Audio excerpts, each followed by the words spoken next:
আজকে চলে এসেছি প্রভুর দোকানে, মানে কিচেনে একদম চলে এসেছি। তো কি কি খাবার আছে?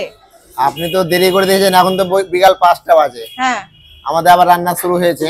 দুপুরের লাঞ্চের প্রসাদের রান্না মোটামুটি শেষের দিকে, সব এখন খালি হয়ে গেছে বালতি। যাই হোক, বালতি সব খালি। হ্যাঁ, তো আমি তাও দেখাচ্ছি। হ্যাঁ, এই এই হচ্ছে রাইস।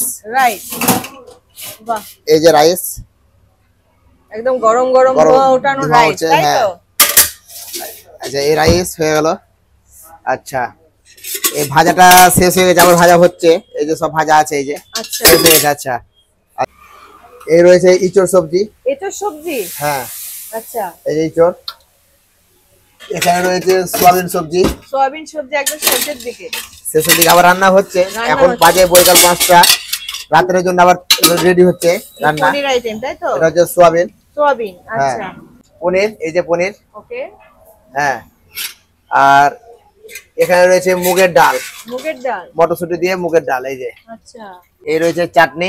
কিসের চাটনি এটা? এটা আজকে আমড়ার চাটনি আছে, প্লাস আবার আমের চাটনি ছিল, আমেরটা শেষ হয়ে গেছে, এখন আমড়ার চাটনি আছে। আচ্ছা, আর পাপড় ভাজা। পাপড়, বাহ, একদম ব্যাগ ভর্তি ব্যাগ ভর্তি পাপড়। হ্যাঁ, আমার দোকানে প্রসাদ হচ্ছে মাত্র 70 টাকা। মাত্র 70 মাত্র টাকা? 70 টাকায়, তাও আবার আনলিমিটেড। ওকে, সবকিছু আনলিমিটেড দিয়ে মাত্র 70 টাকায়। আর এটা প্রসাদ পেতে গেলে আসতে হবে সিধা মায়াপুরে জগন্নাথ প্রসাদমে, দুপুর 1:45 থেকে রাত্রি 10টা পর্যন্ত।